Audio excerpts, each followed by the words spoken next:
everyone, welcome back to the House of Yoga podcast presented by Yama Yoga. I'm Gavi, your host and founder, and also an international yoga teacher. Today we are joined by a client and a friend of mine, Neha. Neha, welcome onto the podcast. Thank you so much for having me. So Neha has gone from being burnt out in a bank in London to now founding her own wellbeing brand, which is all about uniting the mind, body, and the breath, and founding a wellbeing toolkit which you can use in your everyday life and in emergency circumstances. So, to elaborate the power of your breath and how you can use it, Neha is going to be sharing a story based on a medical emergency that she's gone through with her daughter. And I'm really excited to have her on today. She's also going to be sharing some breathing tools that you can use in your daily life as well. One other thing I wanted to mention is that we've both moved from London to Mumbai, and I feel that we have quite similar experiences that we want to share and discuss the realities of living here as well. So yeah, lots to discuss. As always, with every episode, we start with a meditation, and I'm going to be leading you through just a simple grounding meditation. So when you're ready,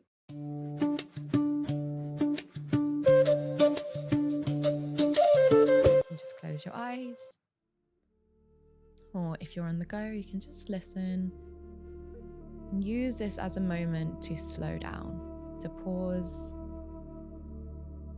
A lot of us are listening to things whilst we're doing other things, and I just want this to be an invitation for you to exhale.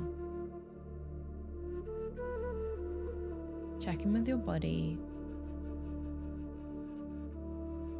Relax your body. The areas of our body that we tend to tense up the most are the hips, belly, and the shoulders, and our jaws. So can you try just for this moment to relax?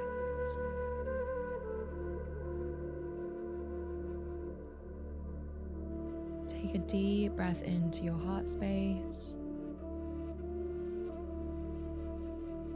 And a slow exhale.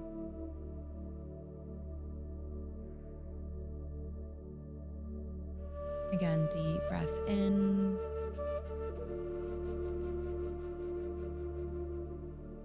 And out. One more time, fill up your body, breathe in. And breathe out.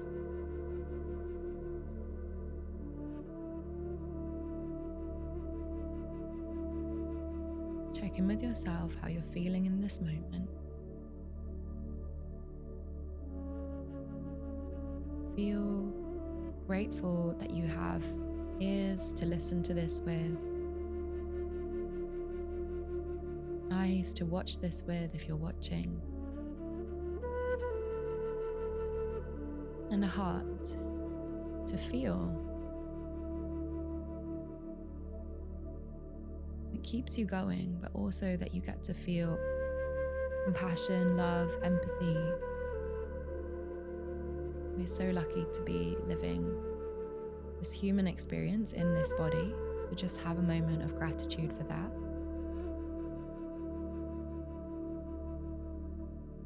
What is it that you're grateful for about your body? Have a moment to think.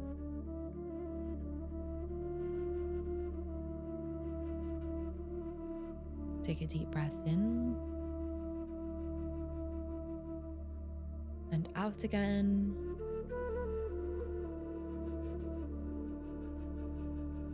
When you're ready, you can gently open your eyes.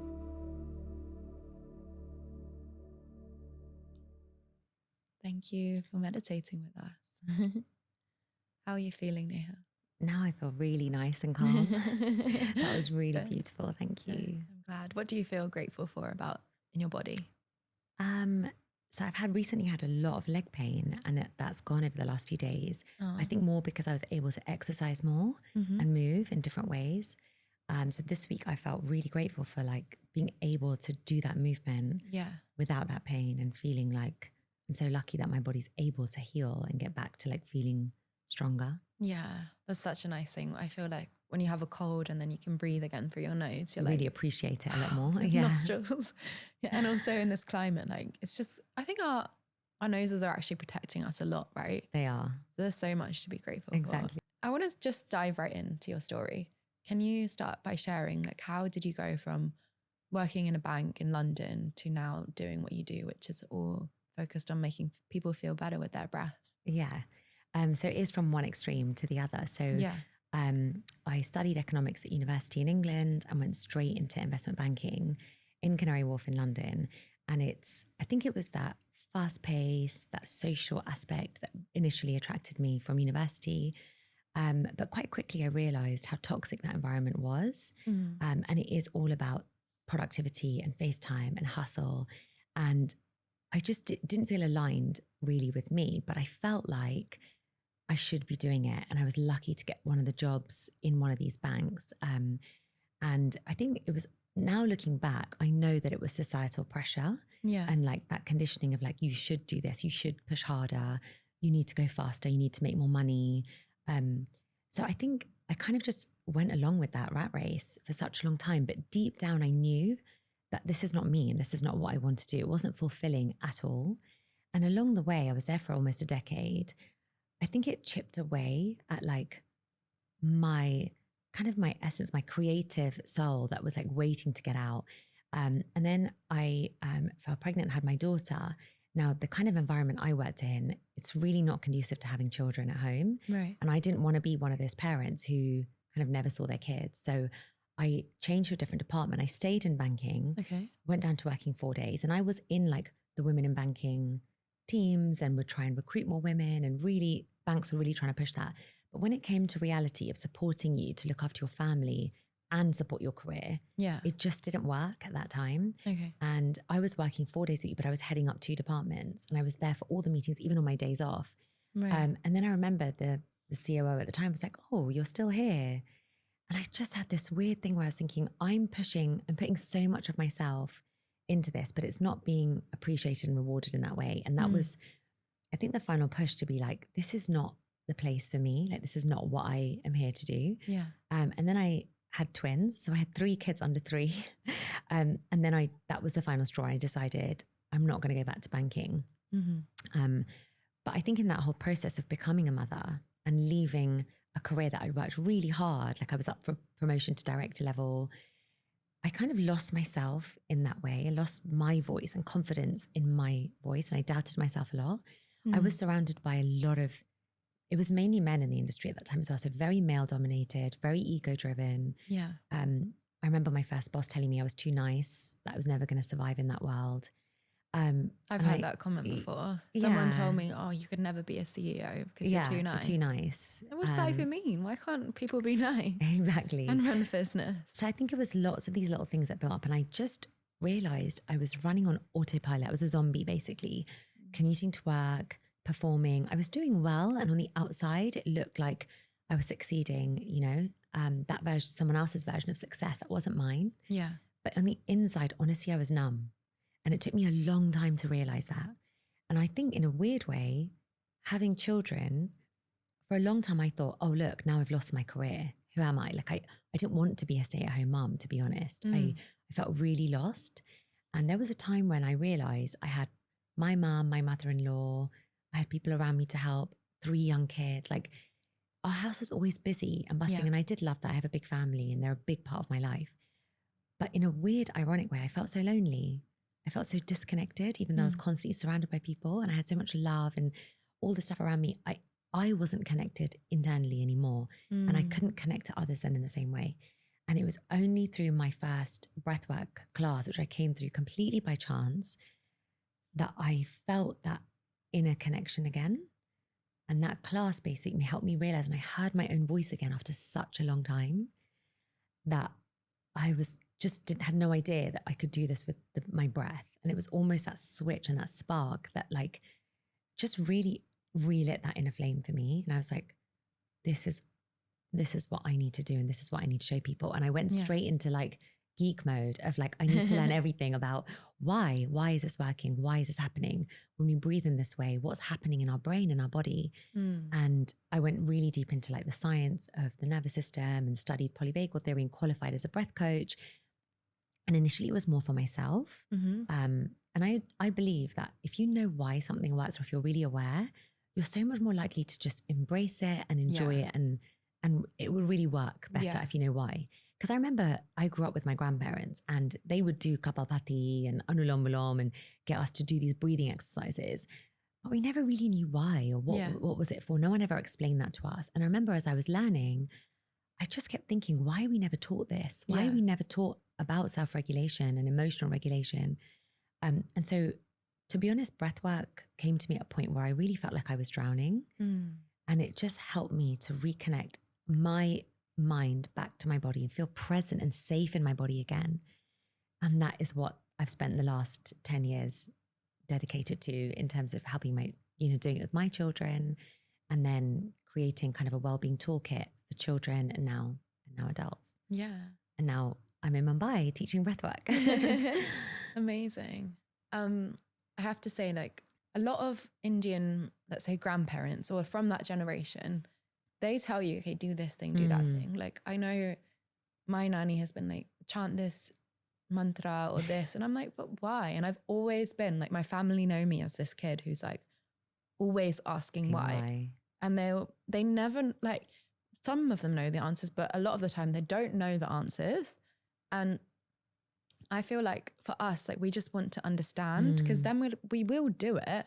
And I want to do it. It actually comes from that want to, but first I really need to understand, but how is this actually going to help me? Like, I'm not going to chant a mantra just for the sake of it. But now I understand, okay, that's what it means. Exactly. And that's what it can generate physically in my body.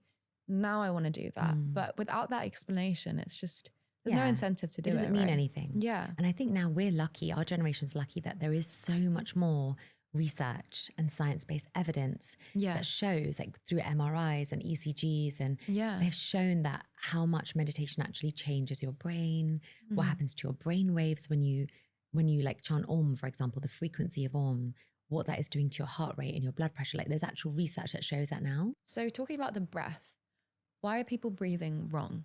Like, it's such a given thing that we do without even thinking about it. But how are people breathing wrong? Because again, you're not really taught this when you're young. Exactly. It's like a reflex. We don't have to think about it. Yeah. And it's just part of your autonomic nervous system. It's like blinking and digestion. We don't have to turn it on and off. But what's happened is, because we live in so much more of a stressful world where we're overstimulated, we're constantly being distracted, and with the evolution of technology, social media, the pace of life is so different for us now than it was for our grandparents that we talked about, that we live in this stress state. So actually what's been happening is, over time, generally we've been breathing more shallow and lighter and into like our chest areas. We're not actually using our lung capacity and our diaphragm, the muscles that we're meant to be using for breathing. And that creates this loop where we stay in this stressed state. So one of the things I remember reading very early on in my journey, when I was coming into sort of learning about breathwork, was from James Nestor's book, Breathe. And he says, you can be as skinny, as rich or wise, but none of it matters if you're not breathing properly. And again, I went into the rabbit hole of why. What does that mean? What is properly?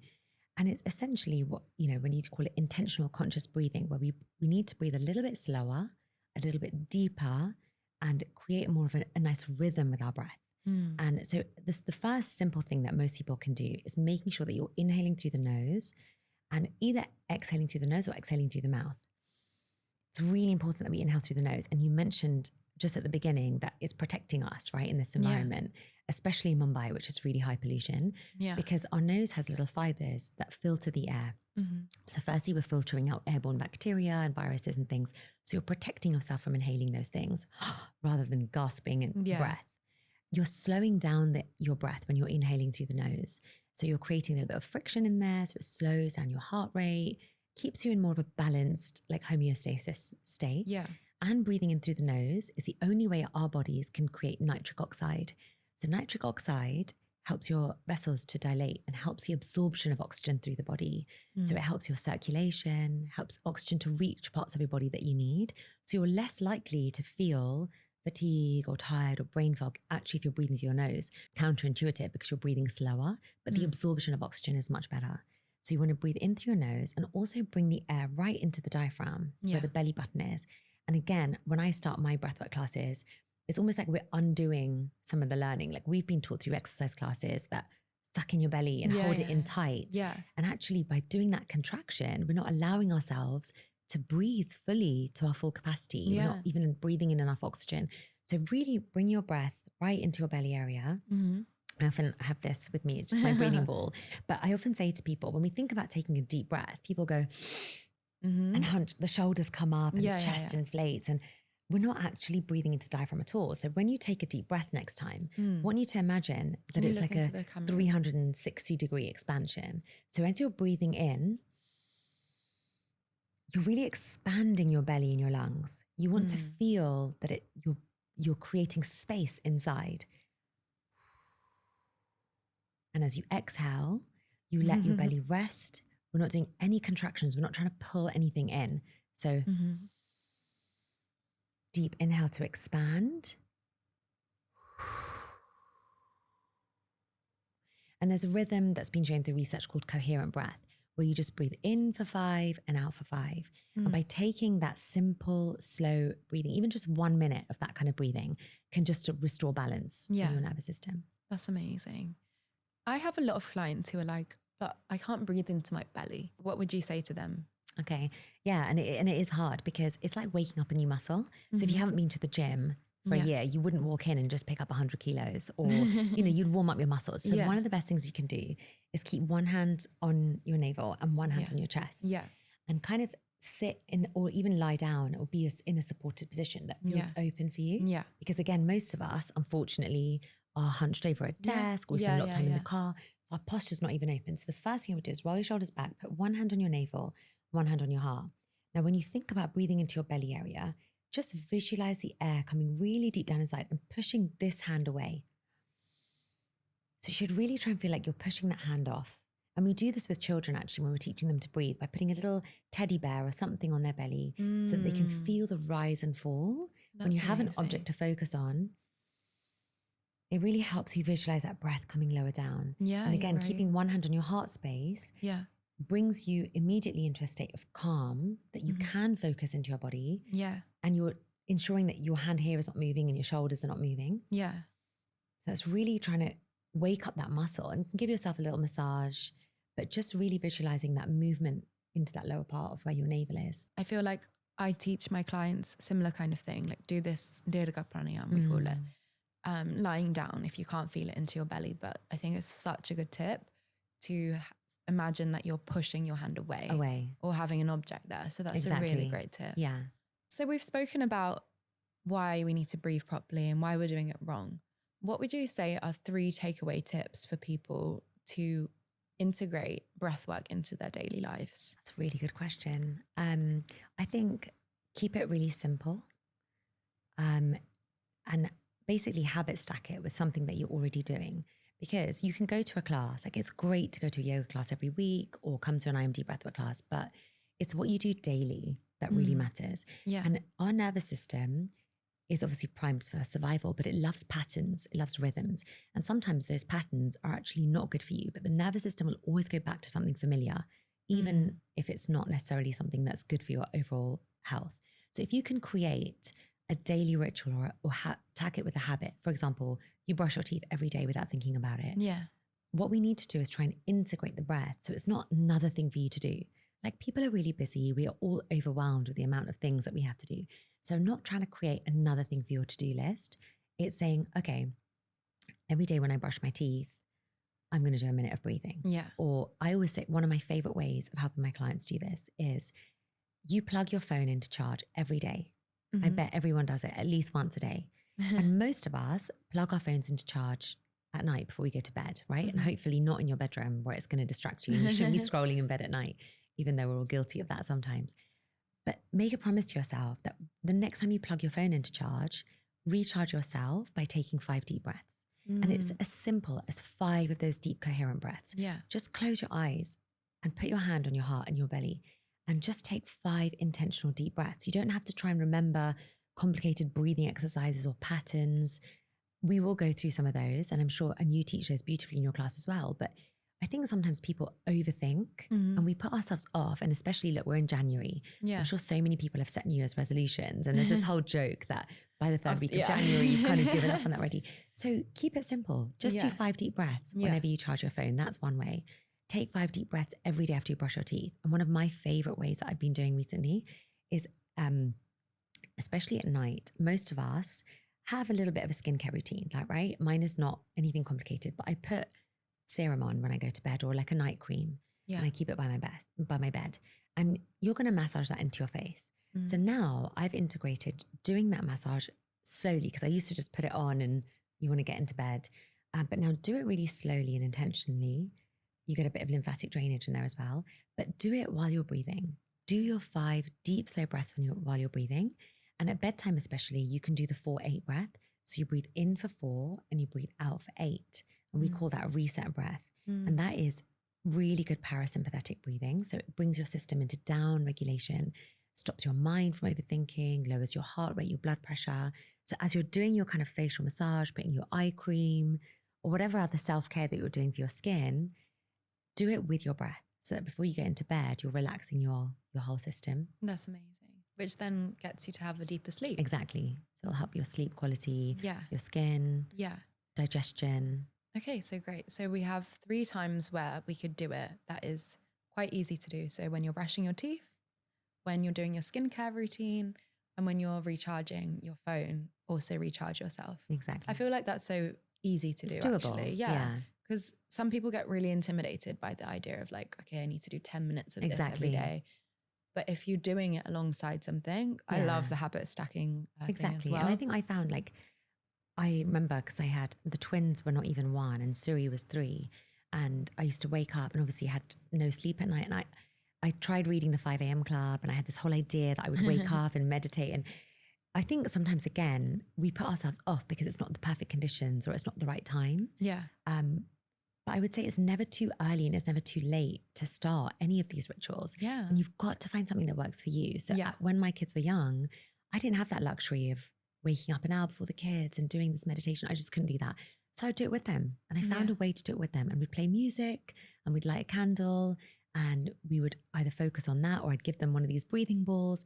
But we found a way to make it work. And it could be something like, you're stuck in traffic. Yeah. Do a minute's box breathing when you're stuck in traffic. Like, I think we have to be kinder to ourselves. We put a lot of pressure to do a lot of things. Yeah. And breath is all about coming back into that present moment in your body. So just finding a way that works for you. Yeah. And how has this impacted your kids' lives? Like, obviously we do mother-daughter yoga classes together, and which we love. I love it too. I'm just so happy to be around you guys. Like, you feel like my family from away from home. You're part of our family. Oh, so sweet. How do you think it's affecting them now as they're growing older, doing this mindfulness practice? So I think it's been, actually, I would say breathwork is like a skill. It is a tool, but it's a skill to be able to lean on your breath when you need to. And I think all 3 of them have had examples when, I remember when the boys first started school and they were really, really nervous. And Suri taught them the 5-star breathing that I taught her when she was 3. And she was teaching, and that's basically 5 deep breaths. But for kids, we teach them this little star exercise. Yeah, my mum taught me that too. Exactly, and they would do the butterfly tap breath, which we'll show people later on. But the fact, I remember once the twins, I think they were probably about 5 or 6, and they were arguing, and Ray was really upset about something that had happened. And Shiv told him, and I was driving, and Shiv told him, Ray, it's okay, just take a deep breath. And for like a 5 or 6-year-old to say that, like, I feel like for them, it's been part of their lives, like since the beginning. And, more recently, a couple of years ago, Suri, my daughter, she was 8 and she went through quite a scary medical episode. So she woke up one morning and she wasn't speaking properly. Her body was moving in weird ways that she couldn't control. We didn't really know what was happening at the time. And it was really scary to watch your child and feel really helpless. And I remember at the time, obviously I had to get the boys to school, was trying to understand what was happening with her. She was responding to me, but not in a normal way. Yeah. And I just felt like I need to take her to see a doctor. I need to go to the hospital. but I had 3 young kids and I was like, you know, and I felt really torn. And I just remember standing by the door, I went into the toilet, I shut myself in the toilet and I just took a deep breath and I recentered myself and I took them to school, took her to the hospital. And after a number of investigations, we basically found out that she'd had a mini stroke, which obviously came as a huge shock. Yeah. And she had to undergo MRIs. We were sitting in the emergency room from like 9 p.m. to 5 a.m. on a plastic chair. And I was with this girl and I remember saying to her, let's, you know, we can breathe together. Let's take a deep breath. And they had to do an MRI with contrast. And they said, let's sedate her because she's too young. There's no way she's going to be able to stay still in an MRI for an hour with the loud noises. And for anyone that's done an MRI, you know, it's really uncomfortable, even as an adult. It's a very difficult thing to go through. And I really didn't want them to sedate her. And I remember sitting with her and I said, Suri, remember how we did that breathing? You do your 5-star breathing and you stay calm in your body. And one of the affirmations that we used to do with our breath, which is in actually the Yogi Power Cares, is I have the power to calm and relax my body. I have the power to calm and relax my body. And because that was something that she knew from a safe space before, like something that we would sit by my bed and do in the morning and we would journal together and create that. It wasn't something new I was trying to teach her in the moment in an emergency. She knew that that was something, a power she had within her to do. And she did the MRI. She didn't need to be sedated. She didn't need drugs. She went through so many awful tests and horrible situations where for a long time, we didn't know what was going on. Yeah. And I think even for me, like I remember being outside the room and obviously felt so scared and worried, but I was able to be the calm that she needed and that my family and my other kids needed because I could lean into the power of that breath to help me regulate. And again, just a point to make is I think people think of regulation or learning breathwork or meditation as being calm all the time. It's not about being calm all the time. It's about being able to respond instead of react. That is the main superpower. Like I could have reacted in a really bad way and got really angry with the doctors who weren't responding, you know, but it wasn't about that. It was about staying clear-minded and in control and calm. And you can only do those things if you're in regulation, right? Your system is in regulation. So I think, and that reminded me, and that's where a lot of what I then turned into the wellbeing brand ZenRebels was that don't wait till it's an emergency. Don't wait until you're in the hospital bed or someone says to you, right, now you've got to take all these drugs and you know, learn how to breathe and let's meditate so you don't have to take all these daily medications. Like it can be a part of your daily life that will support you in so many ways. Yeah. Just from like better sleep that we mentioned and digestion, but also emotionally. And I think especially after becoming a mom and going through my own just emotional burnout, it's helped me to reconnect that and be able to be strong for the people I love, but also have that compassion and empathy and operate from that place of love, you know, which I think for so many of us, we want to, but the world makes you hard. Like it makes you put on your armor and hustle and put on this hard front to be able to survive and deal with things. But going beyond survival mode, going into like, okay, I can survive, but actually can I thrive as being a mom of 3 and running a business and trying to live a life that feels meaningful and like fulfilled for me. Yeah. And that you don't feel that lonely feeling that you felt in the corporate. Exactly. Right?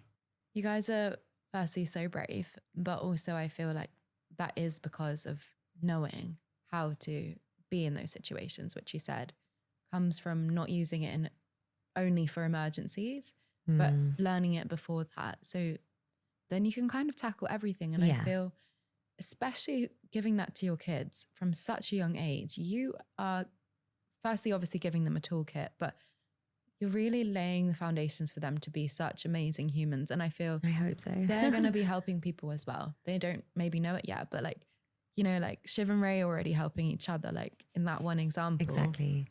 And I think that's the only thing we can really wish for. Like that was my thing when I first started. It's like, if I can help people breathe better and feel more into themselves and their full potential, the ripple effect of that, right? So maybe it is the ripple effect through my kids. And hopefully if they have a friend at school that's having a hard time, they know that they can say to them, let's take a deep breath. Let's take a deep breath together. Like just being able to turn to that one thing is so powerful. And I think it does ripple on. So I know a lot of people, again, we have this mentality like go big or go home, you know, like if I can't do half an hour of meditation, what's the point? If I can't go to a 1-hour class, but 1 minute can honestly make a big difference. Absolutely, it does.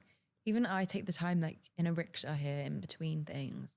That may be maybe I'm inhaling more pollutants, but I feel like it grounds me so much just to do a bit of Anulom in the way. 100%. It's where you can fit it in.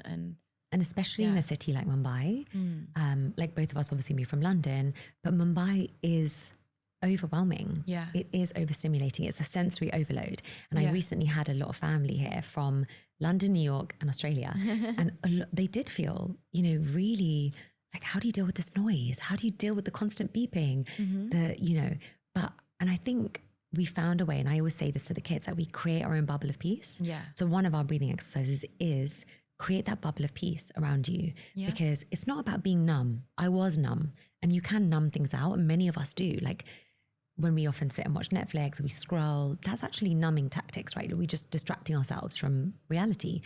But instead of feeling numb, again, you don't have to overfeel everything, but you can be in a space where you can still feel what you need to, but protect yourself from those outside forces that are constantly telling you to be louder and go faster. There's a way that you can find peace with that. And I think whether it is a daily breath practice or a mindfulness practice, journaling, yoga, all of these things together. And that's why we talk about wellbeing toolkit, which is like some days you might need to journal. Some days you don't want to journal. Some days you want to just sit and breathe. And some days you need movement. So there's all sorts of things that you can call on in terms of like holistic tools that can help you come back to that inner strength and that center. Yeah. So you know like what you need day to day, and as women, like from this part of your cycle to this part, what you need. Exactly. Then we can choose because we have that knowing of this is my medicine right now. Exactly. And it's not to say don't lean on actual medicine, but I really do believe in that affirmation. Like you do have the power to feel calm and joyous, cultivated from you. From within. Yeah. For me, I love writing, or just sometimes listening to music, or sometimes mantra meditations. But then sometimes I also love going to the gym, and that feels like my regulation time. Yeah, like sometimes you need to go for a run and you just want to get away and feel that, you know, that energy inside. Yeah. And sometimes it's literally curling up on the sofa with like a hot cup of tea. That's also sensory soothing. And I think for a lot of people, and this is what I learned, that there is so much more to the nervous system than we realize. Like there are ways, and the breath is so powerful because it's a direct signal to your nervous system. It's one thing that you can actually control. So your breath is like the one part of your autonomic nervous system that you can change the rhythm of. And it's almost sending a cue back into your body. It's the same thing with like holding a warm mug of tea or coffee, like that smell, that soothing smell, wearing nice soft clothing, like these lovely Yama Yoga trousers. It literally feels like a second skin. Yeah. And that way your body does feel really relaxed. Yeah. And all of that is part of being regulated. So your breath is one part, movement is another part, the way, you know, that the temperature and what you nourish your body with, all of those things have an impact in terms of how you can regulate in your daily life. And now you've also created some tangible items, right, to do this. We've got a lot of stuff here. Do you want to show us and like explain what's what? We have some headphones, we have some books, some cards. So I'll start by showing you the book. So basically one of the first things I started doing as I got into being a breath coach and helping people, and I came from a place in banking where you don't have a minute to breathe sometimes, you know, you don't have a minute to go to the toilet. So I was like, okay, the biggest challenge for us now is we live faster, we have more at our fingertips, we have more knowledge, but we don't have the time. So how can I help people, busy people, create 1 minute, that daily 1 minute of meditation? And I think they say that you write the books you need. So I published this book with a friend of mine. There's a children's version and an adult version. So the children's version is the green one. But the idea is basically a bedside book that you can keep by your bedside table, and you flip the cards to create your own flow. So what the book does is help you connect your breath with your energy, your mind, and your body. So there's 4 cards that you can flip, and every card you flip will create a flow for you. Yeah. It'll give you like a somatic movement exercise. You basically read the book from left to right. So the one here says, with each inhale, I invite peace and slowly bring softness to my neck and shoulders. So it's a good reminder to roll our shoulders. With sunshine in my soul, I am enough. Today, I will release my fears and judgments. So it gives you an affirmation and an intention for the day. Yeah. And the idea is by creating this visual cue, It's not on your phone. It's not something that's going to distract you. It's helping you tune in to your mind, body, breath, and energy. And again, we use beautiful like watercolor scene, a sunrise scene. So this side is called Live by the Sun, Rise and Shine. So the idea is by keeping this on, you can keep it on your desk at work. I know a lot of teachers that keep it on their desk as well. Yeah. It's that little nudge back to like, just take a deep breath, soften your shoulders, come back into your body. You are enough. Yeah. And then what you do is you spin the book around at night. So on the other side, you have the moon flow. Yeah. So this is your rest and digest. This is your rest and reflect. And again, whichever cards you flipped will create a flow for you, or you can easily just kind of change and just pick something that resonates with you. So this one says, tonight, as I get cozy and hug my knees to my chest, with each long exhale, I release. I release the need to control that's taking over my thoughts. The moon's energy is inviting me to find beauty and simplicity. And I ask myself, where can I set boundaries to protect my energy? So it ends with a journal prompt. Okay. So again, for people that might struggle with that self-reflection or just struggle with a blank page, it's a really nice way to let go of what's holding you back, release, because we do suppress a lot of our emotions. Yeah. We move so fast that we often don't have time to process or integrate what's happening to us. Yeah. So the idea behind the books was a daily tool that you can use where you can create your own little guided mini meditation to connect your breath.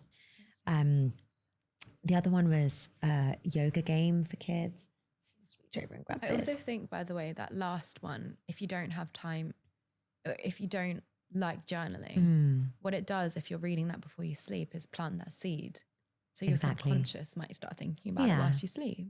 Exactly. Which is great. And reflection is one of the most important things we can do, right? To help create that change that we seek and just course correct. So just that one, it could be one little thing that you kind of reflect on before you go to sleep. Yeah.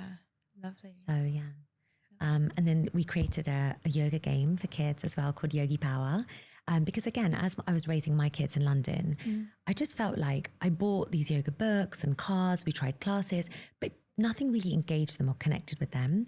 And I realized that a lot of the cards also were just difficult for the kids to use on their own. Yeah. And as a family, we love games. So we're always making up games and playing games together. So me and my sister-in-law, she was a children's yoga teacher. We created this Yogi Power. So we created 10 characters. The idea is to make yoga fun and also to help kids connect mind, body, and intention. So you get lots of different games that you can play in the pack. Each character has a different superpower, which helps kids relate to how yoga and mindfulness really helps them in their everyday life. Yeah. And overcome kind of different challenges. But it's a really nice pack that you can take anywhere. You can make your own flow, and there's lots of games in there that you can play as well. Can you show one of the cards? Cards, yeah.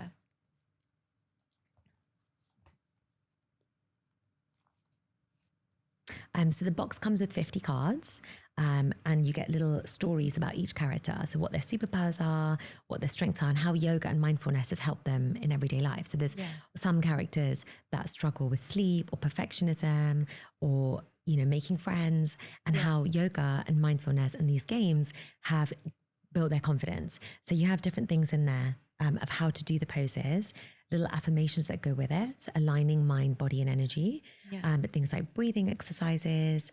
And it's a really nice way for children to connect with the practice. So a lot of the times we used to work in schools in London, and they say it doesn't feel like a yoga class. It's more fun. It's really engaging. Yeah. It really empowers the kids to do it themselves and tune into their body.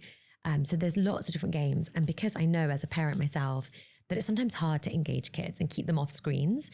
It's intentionally not on screen or YouTube, but you get everything you need in the box. So there's a whole booklet in there with games, with ideas, with the superpowers that they will build. So it's really easy as a parent or a teacher.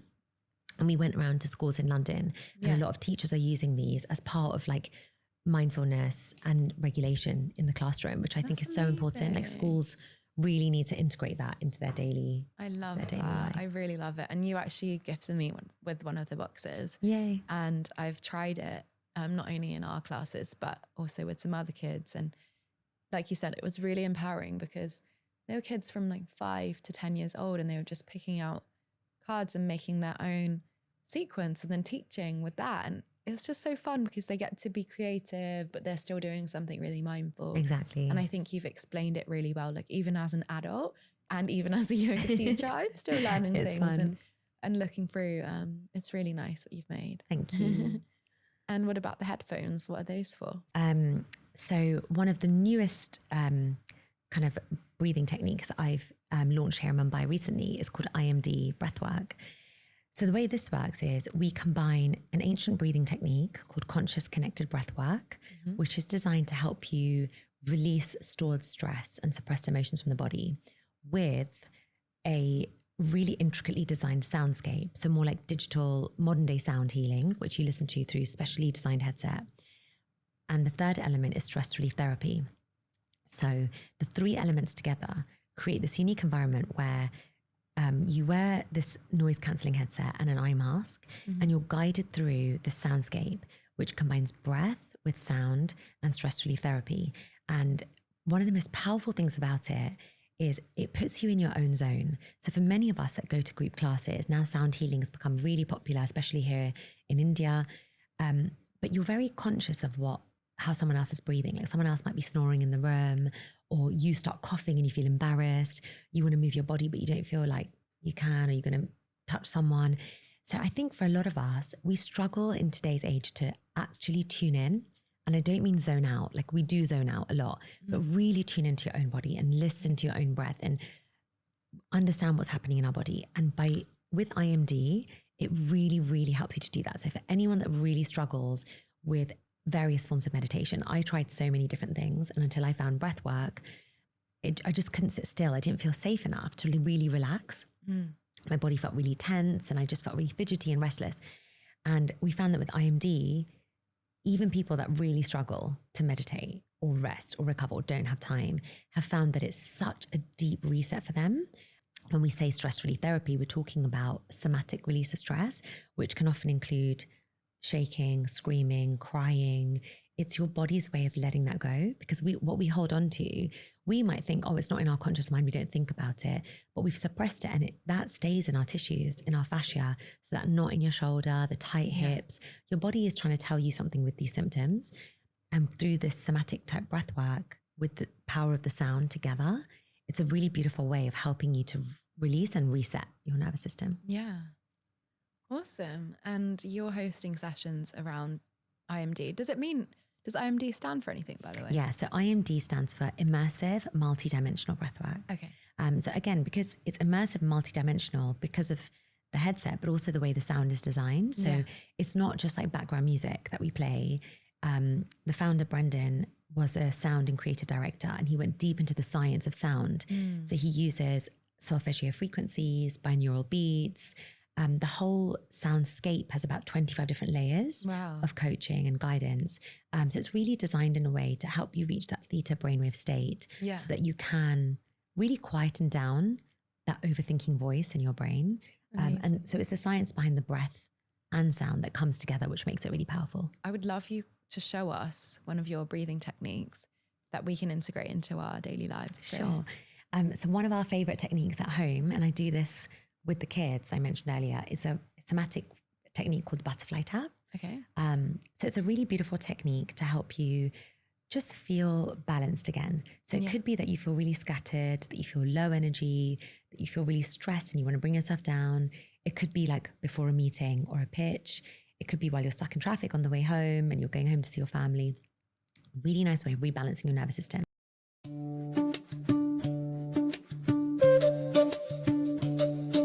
So the way it works is you put your hands out in front of you with your palms facing you.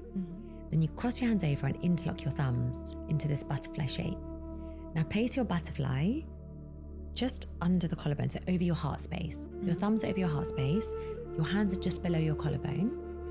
We're going to take a shoulder roll back, and what we're going to do is tap each side of those butterfly wings onto your chest. So left, right, and do that rhythmic tapping. And with this rhythmic tapping, we're going to do our rhythmic breathing, okay? So together, let's breathe in. 1, 2, 3, 4. We'll hold. 2, 3, 4. And exhale. 2, 3, 4. And hold. 2, 3, 4. One more time. In, 2, 3, 4. Hold, 2, 3, 4. Release, 2, 3, 4. And hold, 2, 3, 4. So you could probably hear from my counting that it was much slower than you would normally breathe. Because when we do this with kids, we say, okay, start tapping, and everyone goes, Yeah. and you say, okay, let's slow it down. And I think the tapping, so the rhythmic touch, is what really soothes both sides of your nervous system. So if you think of like yin and yang energy, you've got your sympathetic, which is your yang, your like fight and flight response, which is unfortunately what we live in most of the time. And you've got your parasympathetic, so your rest and digest state. So what we're doing here is we're kind of soothing both sides. We want both sides to be in harmony in the middle. And sometimes you do need that sympathetic energy. You need to rush for something or respond to something. And sometimes you also need to switch off and relax. And that's what most of us struggle with the most. So you can just do in and out. We did a box breath just now, which is that in for 4, hold for 4, out for 4, and hold for 4, which again, most people are familiar with, but combining it with the somatic tap is what makes that even more of like a powerful technique. So even just 30 seconds or 1 minute can really bring you down into that balanced, centered space. Thank you so much for teaching us and sharing about your breathwork journey and everything that you offer. Thank you for having me and for creating this platform for us to come together. It's been a pleasure. So this has been Neha on the House of Yoga podcast. If you want to join any of her breathwork sessions in Mumbai, you can definitely check the description box and contact her. Or if you want to buy any of her toolkits, they'll all be linked in the description, or you can contact her directly. She's going to be launching them online soon. So additionally, Neha and I are going to be collaborating and bringing kids in Mumbai a really fun breathwork and yoga session. So watch this space for February and March. We're going to be integrating all of these mindful tools into their lives as well. So definitely keep your eyes peeled for that. And yeah, I've really, really loved having you on. It's been such an easy conversation. And thank you. That's thanks to you. If you have any other questions, feel free to ask us both, and we'll see you next time on the House of Yoga. Thank you. Namaste.